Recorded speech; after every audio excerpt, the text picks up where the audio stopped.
Starline মুক্তবাকে আপনাদের সবাইকে স্বাগত জানাচ্ছি। আমি মোর্শেদ হাসিব। আমাদের সাথে আজকে একজন বিশেষ অতিথি আছেন। আমাদের সাথে আছে ঢাকায় মার্কিন রাষ্ট্রদূত, যুক্তরাষ্ট্রের রাষ্ট্রদূত, ambassador Peter Haas. Hi. How are you? I'm doing well. Thanks for having me on, Hasib. Oh, thank you, thank you. So it's been a busy year for you being an ambassador to Bangladesh. Yes. If I look since January, we have Ms. Laubecker, and then Donald Lu, and then Derek Chollet, and then Undersecretary, and then a lot of other people. You're very busy, right? Yes, very busy. So it means there is a lot of going on between Bangladesh and US relationship. So tell us more about it. No, well, I think you've hit on it, that there's a lot going on between the United States and Bangladesh. And I think what's really critical is that there's a lot going on in lots of different areas. Mm-hmm. And so when you talk about that all the way through, the various visits we've had people come here talking about security issues, right, about military cooperation, mm-hmm, about trade, about the Rohingya mm-hmm issue, mm-hmm, about human rights and right democracy, about labor issues. And so what it says to me, at least, is that we have a very broad, multifaceted relationship of areas where the United States and Bangladesh can work together.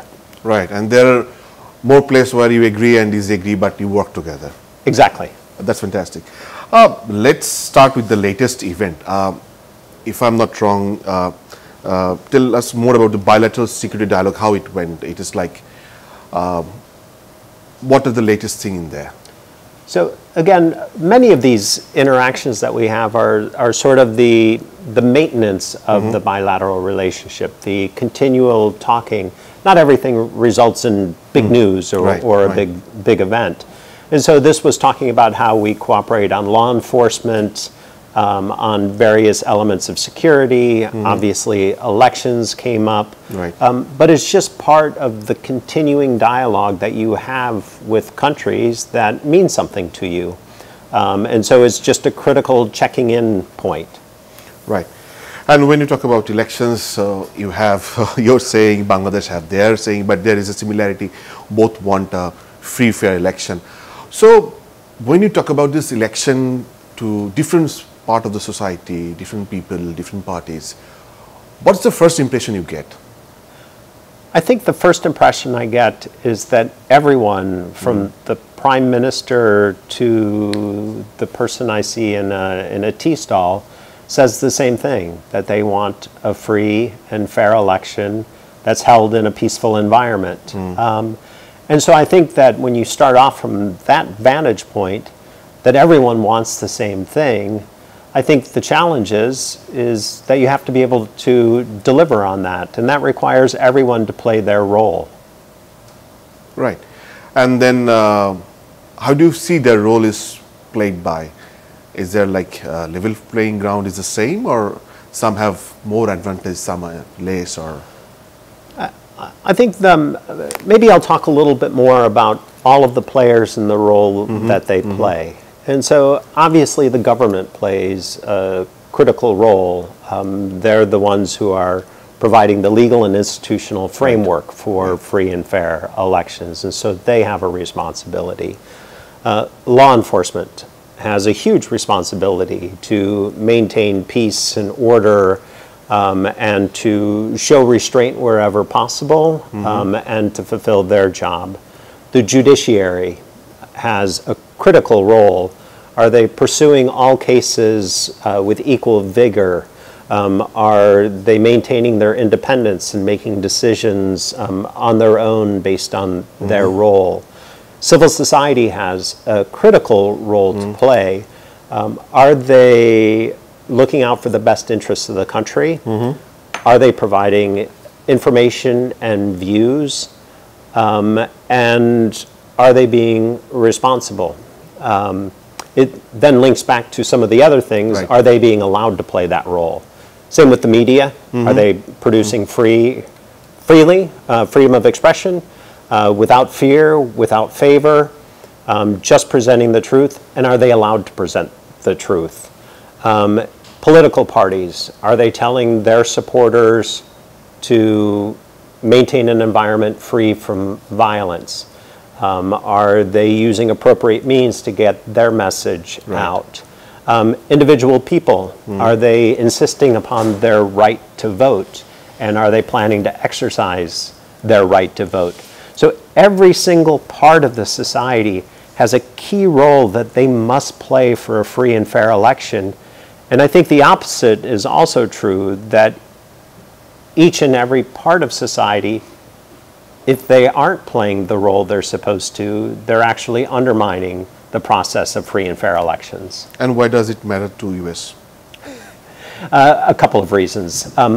One, and I think President Biden has made this abundantly clear, that human rights are one of the key pillars of our foreign policy. It still maybe leads to the question, why do we care? And the reason we care is a couple. One is we find that free democratic societies end up being more prosperous, better able to care for their people, more stable domestically, less likely to be involved in international conflicts, and honestly just much better partners for us. And so it's also in our interest that other countries are democracies. So Bangladesh is heading that way, the way Biden sees the whole thing, the president, do you think? I'm not sure I understand the question. Okay, how he sees this democracy's importance. We are heading that way, Bangladesh. Do you see that we are moving to that words, or no? So I don't think I want to characterize the direction of Bangladesh, other than to say that the United States fully supports efforts for Bangladesh to be a democratic society and to share the values that we have. Right. Now the election issue leads to another issue, which is very, very latest, which is on 24th May we come to know that whoever becomes try to stop people doing this free fair election, they will not be allowed to get into US. Their visa will be restricted. And 22nd of this month, so it's been done. It's now the announcement. So they're like 4 months time. Why it's like 4 months time? You can start immediately. Is it like giving a message that, listen, we're watching maybe some qualitative change, something like that? I think it's giving a message. I'm not sure that's the message it's intended. I go back to what I said earlier, where everyone that we speak to in Bangladesh wants a free and fair election. That responsibility is on the Bangladeshis and the people, the government, to deliver that. What we did with the announcing of the 3C policy is we said, hey, we want to support you.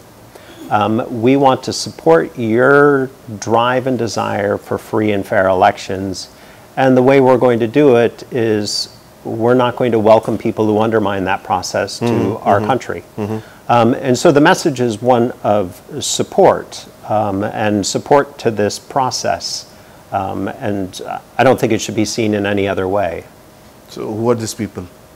Who are these people? I think that's probably the #1 asked question here in Bangladesh today. Yeah. You're going to face it's, I mean, in coming months till election. I don't know. No, so I think a couple of the key points though from it is that, and we announced people from the ruling party, law enforcement, and opposition. We have parties. 2 opposition. And that's all the detail we're going to provide. But the point is, and I think this is something that we've made clear all along, is that we are applying the policy in a balanced way against anyone, regardless of whether they're pro-government, whether they're in the opposition, whether they're law enforcement, whether the judiciary, whether it's the media. It doesn't matter who media? it's, even media. So it's based Should I be on, scared? only you can answer that.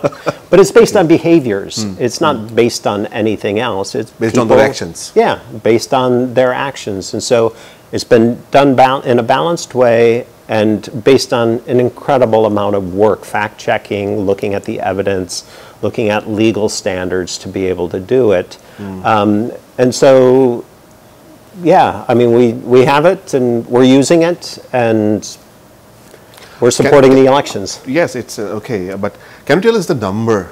I mean, what are the numbers? No, Really?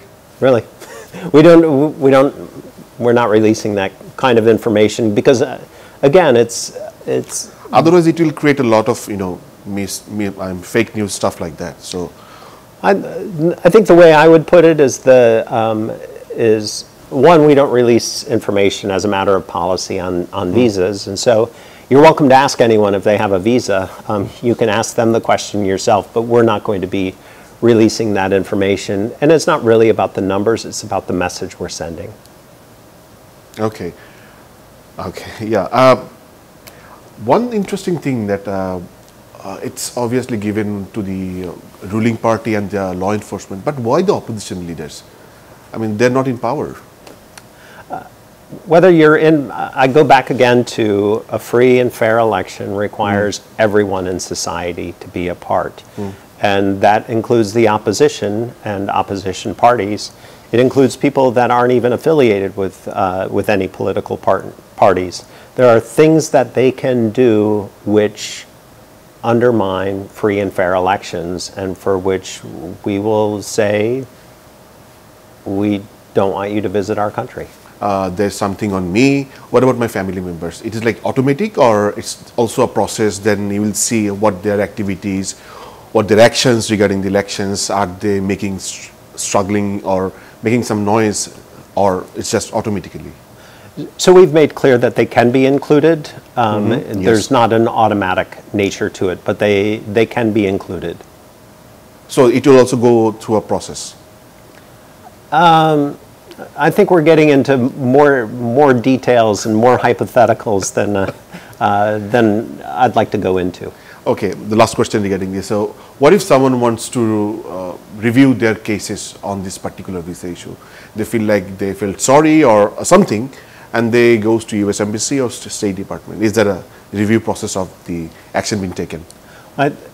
As with anything related to visas, everything starts with an application.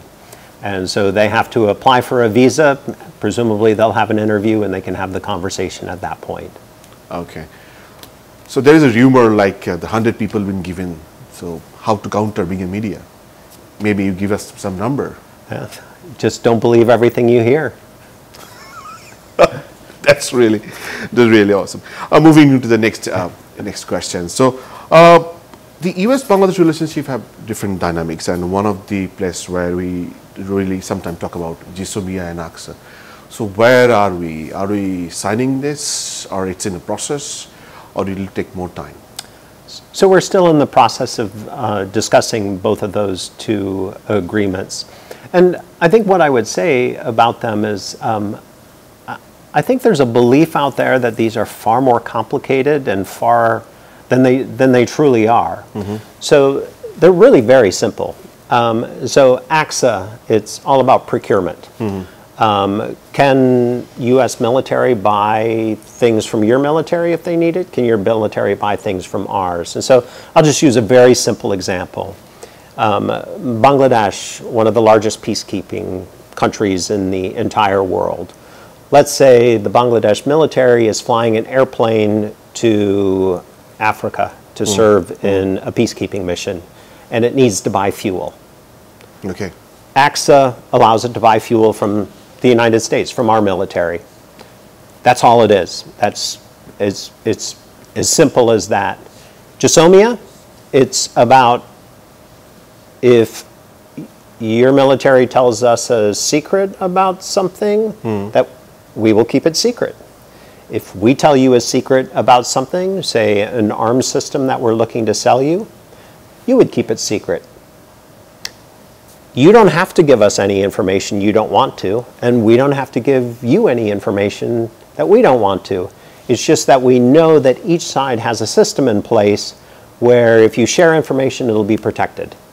So that's all those two agreements are. We have them with dozens and dozens of countries around the world, and that's why we call them foundational agreements. They're just the basics.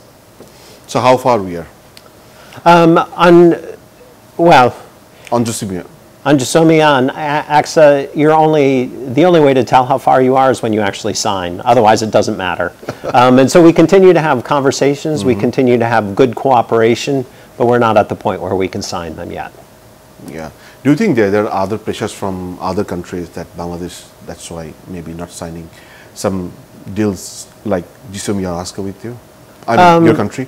I honestly don't know. I would hope not, because again, these are just very simple agreements, and that they're really, I mean, they're important for cooperation, but they're not that big of a deal. Right. So recently, the Foreign Secretary, Mr. Masud bin Momen, he said that Bangladesh is opening up its defense diplomacy. But you see, U.S. can play a vital role in diplomacy, defense diplomacy with Bangladesh. He said he's opening up what? Defense diplomacy. Yeah, so how do you see, do you have something to play or touch with in this particular area? Well, I mean, yes, in the sense that Bangladesh has a vision for its future and for its military, and that a key Vision part 2030. Vision 2030, and a key part of that is diversifying who it buys military equipment from. I see a great role for the United States in that, because we have great military equipment, and I think in addition to having great equipment, I think what separates us from maybe some others is that we provide in-depth training, in-depth procedures. We're not just selling equipment and then walking away, that we're a partner so that we can be working with you on how to use it, how to incorporate it, what the doctrine is, what the policy is, how to maintain it. And so I think that's what we bring to the table. But those are expensive, right? They're expensive. You get what you pay for. Right. On this point of discussion, we will take a break and come back and talk about more. দর্শক, আমরা কথা বলছিলাম রাষ্ট্রদূত Peter হাসের সাথে, আমরা কথা বলছিলাম তারা যে নতুন ভিসা পলিসি বাংলাদেশের উপর দিয়েছে সেটা নিয়ে। আমরা জানার চেষ্টা করছিলাম আসলে কতজনকে দিয়েছে, কোথাকার, কিংবা কোন দলকে রিপ্রেজেন্ট করে, কিংবা কে সে ব্যক্তি। উনি এগুলো কিছুই বলতে রাজি হননি, কিন্তু এটা তাদের পলিসি, তারা এগুলো পাবলিকলি ডিক্লেয়ার করে। Welcome to the show once again. Thank you. So we had quite a hard questions and answers. Now I get the easy ones, right? I'm not sure, but I still have some more questions. I don't know. Maybe I'll ask you again about the numbers. I'll give you the same answer. You can just recycle the last one.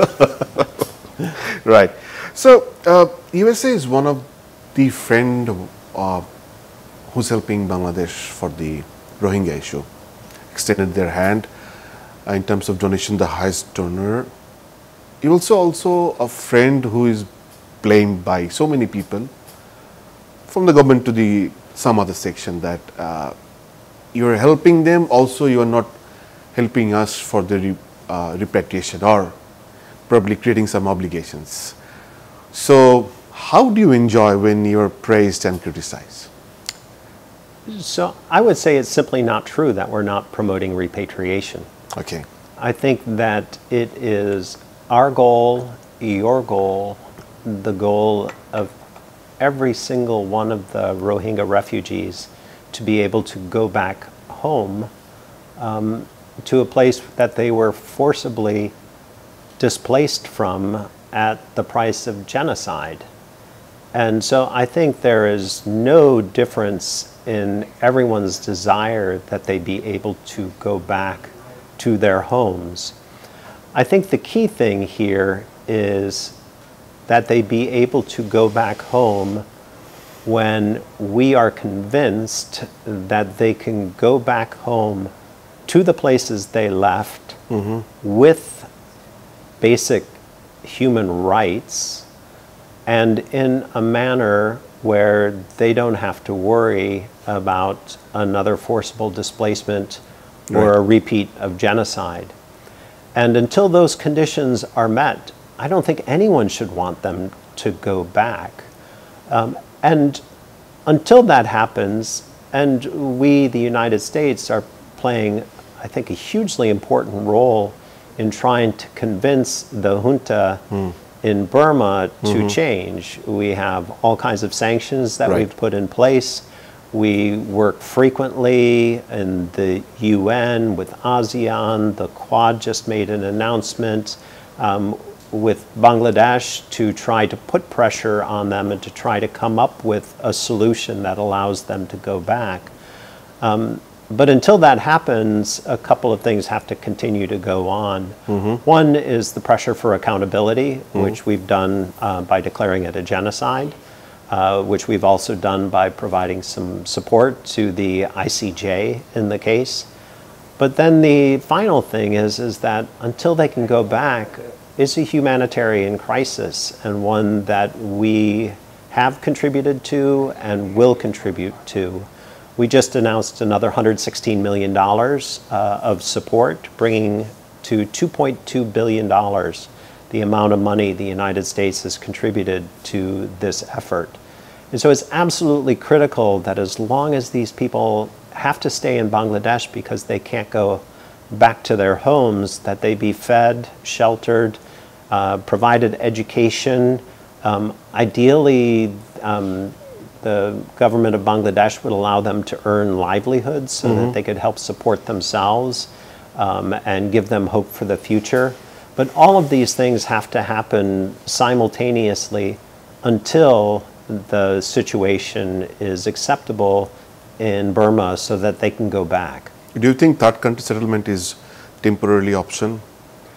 Certainly, third country settlement is part of a solution. It will never be the solution. Repatriation is the solution for the large number of refugees. Resettlement is key, and we're working on a pilot project on resettling some Rohingya. But what we're focused on is those who are the most vulnerable. Okay. And providing them an option to go someplace else for their protection. And what is the number? Like 1,500, I heard? So we're just starting out with a pilot program, but we're hoping to be able to resettle a substantial number and also to work with other countries so that they can do resettlement as well. Who are your other partners, the countries? We're still working. We're still working to get some. Some other countries have already taken some, but you're better off asking them how many they've taken than me. Okay, but from the Security Council to the regional level, we see some powers. They on the camera they say they try to help, but eventually it's not helping. And there are also investment from other countries in Myanmar. How do you see this whole thing? And also these, vulnerable people, they might get into different things, like they get into terrorism, they get into other stuff, drugs trafficking. As they're a struggler, they're vulnerable, they're frustrated. So do you think that will create sort of instability for the region, like Southeast Asia and stuff like that? So I would say that, yes, there is the possibility for instability, but that, no, I think it's unfair to demonize the Rohingya or to blame them. That if you have, you mentioned drug traffic. Right. If drug traffic is going on, it's going on because there are criminal elements in Burma and there are criminal elements in Bangladesh, and they're exploiting the Rohingya to transit the drugs. The same is true for trafficking in persons. The same is true for if there's any weapons smuggling. That they are just being further victimized by criminal elements on both sides. They are not causing the problem. And that's why we think it's critical that they be given the opportunity to have their own livelihoods. So they have other ways to earn money to help support themselves and to help their children and obtaining education and to have some hope. Right. Let's move on to the human rights and labor rights issue. So Bangladesh is one of the countries whose GSP has been suspended because of the poor labor standard. Now, Bangladesh has gone quite far, improved the situation, but still there are some concern and they're issuing on that. So how do you see the labor rights situation from 20 2013, now it's 2023. So there is no doubt that the situation has vastly improved here in Bangladesh. And since 2013, specifically in terms of worker safety in export-oriented sectors. And so there is no doubt it's been a massive improvement. I think what we haven't seen is an improvement in the way necessarily workers are treated, the ability to form unions, the ability to do collective bargaining, to register unions. We continue to see unfair labor practices. We continue to see that labor laws don't apply to the export processing zones. So I think there's still a lot of room for improvement. And I think the other thing I would underscore is that the best treatment of workers are in areas which are for export. Right. And any comments on the recent murder of a labor leader, Mr. Shahidul Islam? One, of course, very, very unfortunate. Second, and I think some people have misinterpreted our remarks because we've made statements on this and they believe that we're somehow blaming the government for that. And that's not true. What we are saying is that when horrible things like that happen, they need to be investigated and the people who committed them need to be held responsible.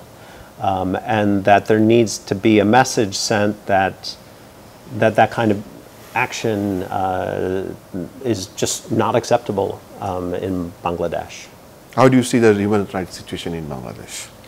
I'm sure you've read our human rights report, yes. where we catalog all of what we see based on evidence that we've found about the issues. And so we are concerned about human rights in Bangladesh. We are concerned about the freedom of expression and the freedom of media, that we see a systematic and pervasive effort to try to control free speech by media. We see constant pressure on civil society not to play what their role should be, which is to provide honest, fair criticism of the government, whether the government likes it or not. We have continuing concerns from the RAB of the past, whether there's been accountability, whether there's been investigations. And so, yes, I think it's no secret that we have concerns about human rights here in Bangladesh. And when you talk to concerned authorities about this concern, what's the reflection you get? One is that they listen, that we offer our support, but ultimately they question the veracity of our sources, but ultimately we have conversations, and as we started off this with, we have lots of conversations, not everyone do we agree on. Right. So recently US Bangladesh also had a TICFA meeting. Tell us more about it. How far we have gone? So TICFA, again, in this whole series of dialogues, is just one of the things that we regularly do to check in to find out how we can advance our trade and investment relationship. And so Bangladesh uses it to ask questions like, what do we need to do to get off GSP? How can we have duty-free access for our products to the United States? We use it to thank Bangladesh for lifting its requirement on double fumigation for cotton. And so both sides raise issues. The ultimate goal is that there's more trade between our countries and more investment. And I think this time we spoke a lot about labor issues, of course, some of the trade issues, but I think one of the really big focuses of this year's TICFA was on the question of investment and how to attract more U.S. investment to Bangladesh. And there, I have to say, one of the biggest issues is that U.S. companies are not being paid right now during the dollar crisis here. And so many U.S. companies are owed money. And what my fear is that that ruins or undermines the great reputation that Bangladesh has built over the past 15 years of being a good place to invest. and that the longer they're not paid, the less likely they are to make new investments, and the less likely other companies are to decide to invest in Bangladesh. Okay, and when you talk about this investment, what are the challenges mostly that US companies come to you and say, His Excellency, we are facing this?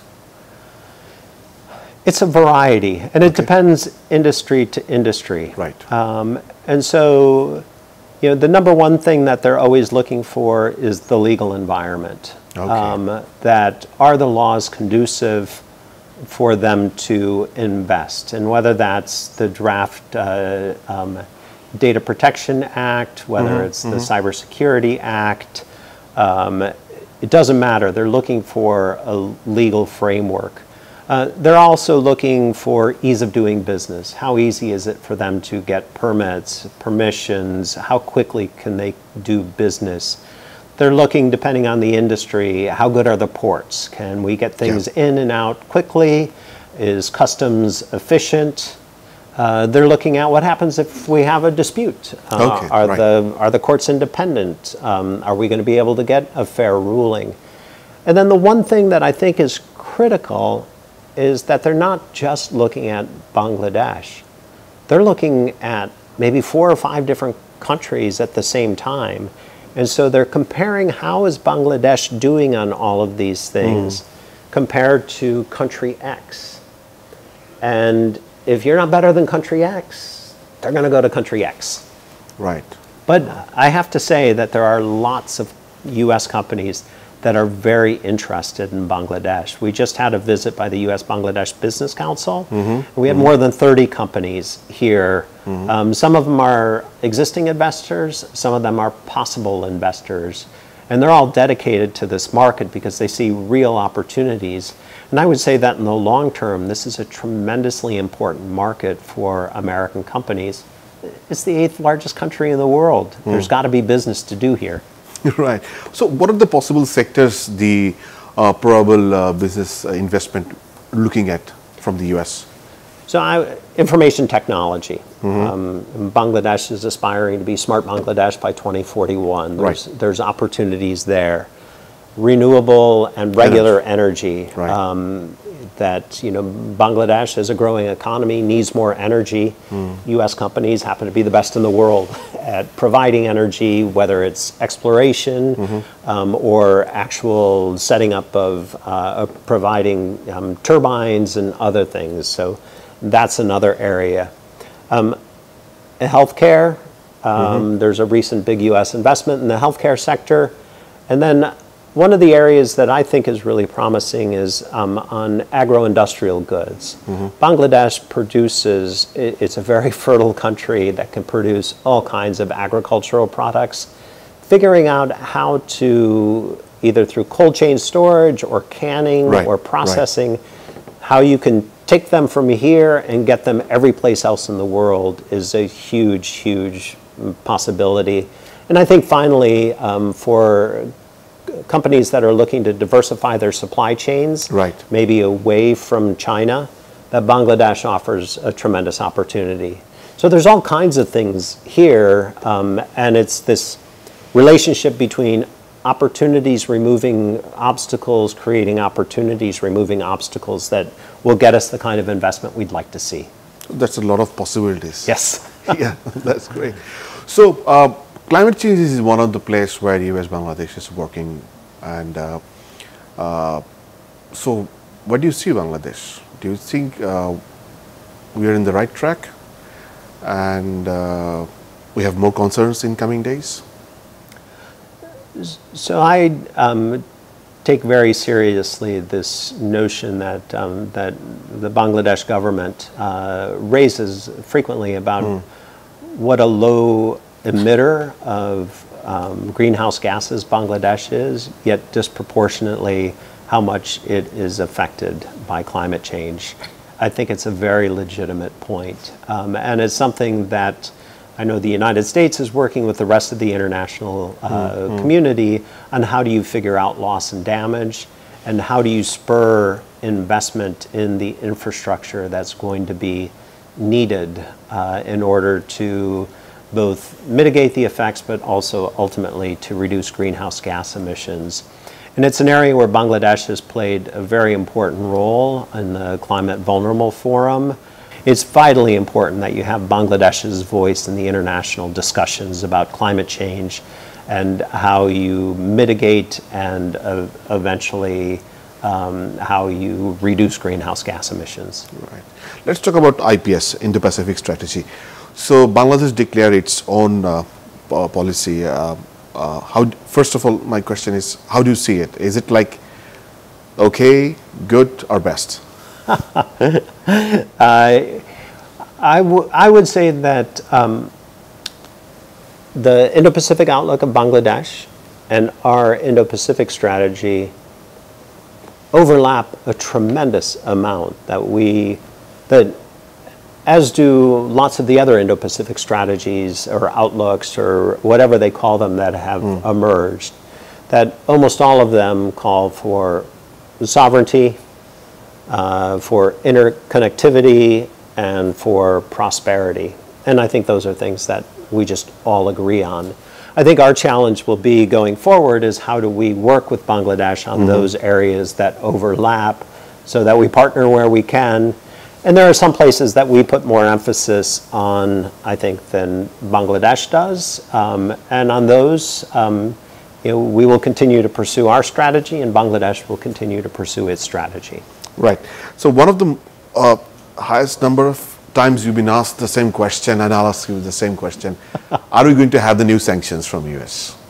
Is there a possibility? Because after the sanction on RAB, which is on 10th of December 2021, so there was the following year, there was a lot of rumors, and it also became a political tool. And sometimes people think US have done right things. There are places people have think it's not right. You hear them, everybody, right? I'll answer it in two parts. One is that it is true that the United States has a vast number of various sanction programs that we have put in place to try to influence behavior that is well short of using any force. So you hinted at Global Magnitsky, which applies for human rights. It also applies for gross corruption. We have a Khashoggi ban, which is for cases where a country is punishing one of their citizens who happens to be overseas by taking it out, say, on family members that remain in the country. So we have them, we obviously have the visa restrictions, which are not sanctions. And so we have a lot of tools out there that we can use, and we don't use them just willy-nilly, that we can use when we view them as appropriate. But I think the key thing is, and this is our policy, is that we never preview what we're going to do. We never preview sanctions actions, but we do have those tools and are constantly looking at them. Okay, so there's nothing more. Not for today. That's interesting. Okay, like European Union, they had a pre-election observatory mission in July, I believe, for 20 days, and US is also having these pre-election observation mission. Right. Okay, tell us more about it. Who are these people? What they will do? Whom they will meet? Why this is important? Okay. Yes, we have a team coming in the first part of October, and it's made up of independent experts from a variety of organizations who will come here.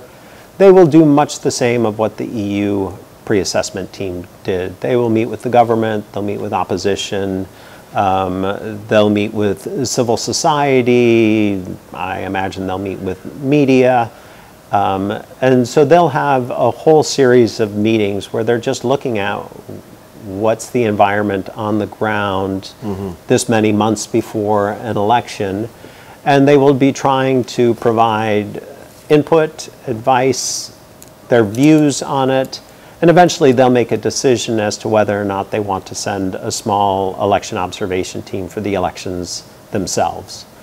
So very similar to what the EU has done. Will they have some guidance or suggestions? Will they share some guidance or suggestions? Like the EU ones, they didn't have any press briefing, so we don't know why. But eventually they told us that they are not sending observers. But what about the US mission? Will they share whatever they have found with publicly? So in the end, yes, it will be published. And in fact, I recently read their assessment from the 2017, in 2017 when they were preparing for the elections. And so eventually their observations do become public. And that I think that's critical for transparency. Okay, okay. I would also add, and I'm going to forget the name, but our delegation, I assume the EU one as well, that there's a set of internationally agreed guidelines on what the role of election monitors are, and they follow those scrupulously. And so I think that's important, that these are not just people coming here saying, oh, we're election monitors and making comments, that they follow a very prescribed code of conduct. Right, right. So these are independent people, or like they have this experience of doing this to other countries? Like they have the experience of doing this in other countries. Okay. So coming back to my one and single question, I don't know, we will answer.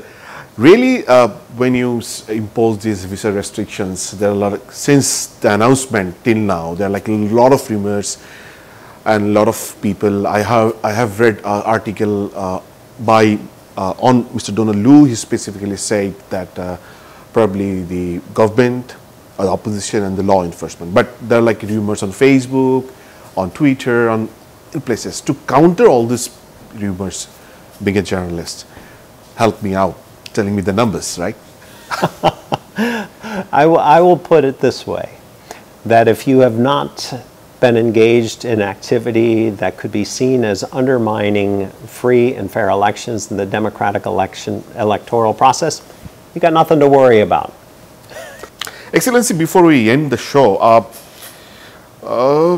I have one particular question to ask you. I don't know how people take it, but I have to ask you. So I'm a journalist, so even if you mind, I have to ask you. Are you still worried about your security situation, or it has some improvement? Yes, I'm still worried about not only my security situation, but about the security situation of the entire embassy and everyone who works at the embassy. And so I say this largely because it's my job. I have to worry about the safety and the security of every single person that works at the U.S. Embassy, and that it's critical that we all be able to do our job without fear and without intimidation. And so, yes, I do continue to worry about our security. Did you share it with the concerned authorities in Bangladesh? I mean, foreign ministry, obviously. Obviously, we have all kinds of conversations on all kinds of issues, and the security is one of them. Yeah. One more thing before I go. So from January till now, we have highest number of visits. Who else is coming? Who else is coming? That is a good question. We have a couple in the works in the coming days, but nothing that we've announced. And partially, you may have seen that there's a possibility our government will shut down temporarily because of the budget impasse in the United States, at which point we're not traveling. You are not traveling? No. Okay, thank you so much, Excellency, for coming to the show and being part of it. Thank you. Great, thank you. Right. দর্শক, আমরা Starline মুক্তবাক শেষ করব, তার আগে আরও একবার বলতে চাই, রাষ্ট্রদূত পিটার হাস স্পষ্টভাবে বললেন সরকারি দল, বিরোধী দল এবং আইনশৃঙ্খলা বাহিনী এই তিনটি অংশ ছাড়া কারো চিন্তা করার কোনো কারণ নেই যদি আপনি নির্বাচনে বাধা সৃষ্টি না করেন। দেখা হবে অন্য কোনো পর্বে। তার আগ পর্যন্ত সুস্থ থাকুন, ভালো থাকুন।